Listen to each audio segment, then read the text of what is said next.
Brought to you by TechnoSpark 20 series smartphones.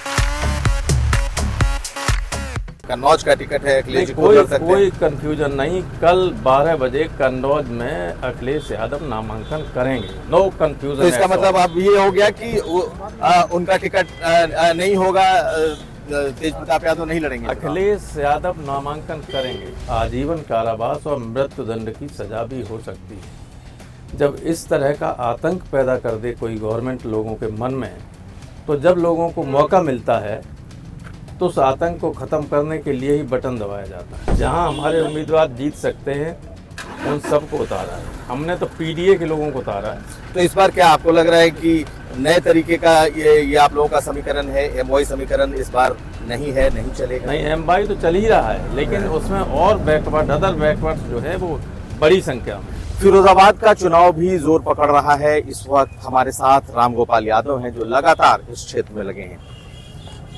स्वागत है sir आपका। सर, ये जो चुनाव है, आपके बेटे भी चुनाव मैदान में हैं, किस तरीके का यहाँ का चुनाव आप देख रहे हैं? चुनाव आपने फर्स्ट फेज का भी देखा होगा।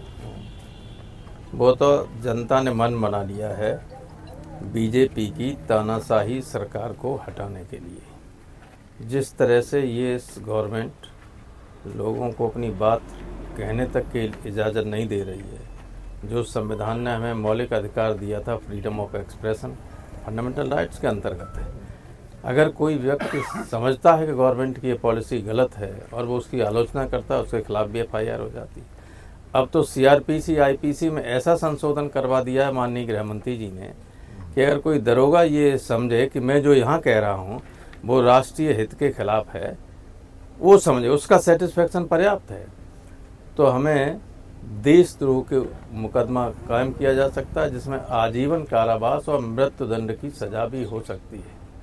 जब इस तरह का आतंक पैदा कर दे कोई गवर्नमेंट लोगों के मन में, तो जब लोगों को मौका मिलता है तो उस आतंक को ख़त्म करने के लिए ही बटन दबाया जाता है। भाई 24 के चुनाव होने वाला। तो आपको लग रहा है कि अभी जितना फर्स्ट फेज का चुनाव हो गया, कल सेकंड फेज का चुनाव है, तो इसमें लोगों की नाराजगी है बीजेपी की? भारी नाराजगी नहीं, सिंपल नहीं, ज़बरदस्त नाराजगी है। और 4 जून को ये नाराजगी लोग सारी दुनिया के सामने आ जाएगी।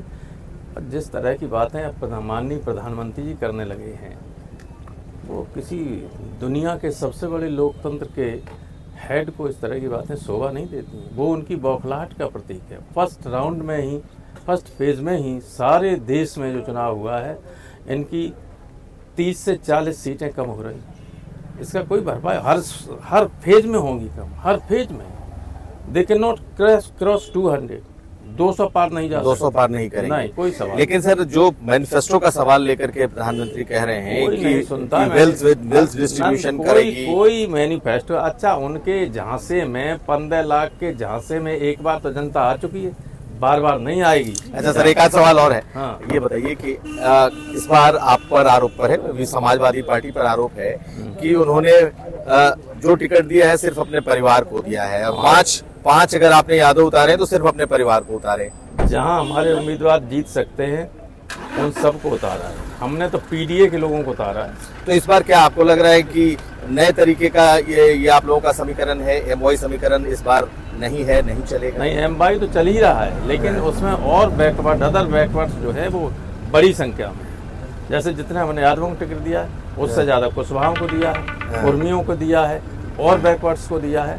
तो you will see the result. लेकिन एक सवाल सर और है कि लगातार कहा जा रहा है, बहुत कंफ्यूजन है आपके नेतृत्व को लेकर, अखिलेश जी को लेकर, बार बार टिकट बदलना। अभी भी ये कहा जा रहा है कि जो कन्नौज का टिकट है, अखिलेश जी को कर सकते हैं। कोई कंफ्यूजन नहीं। कल 12 बजे कन्नौज में अखिलेश यादव नामांकन करेंगे। No confusion. तो इसका मतलब अब ये हो गया कि उनका टिकट नहीं होगा, तेज प्रताप यादव नहीं लड़ेंगे? अखिलेश यादव नामांकन करेंगे।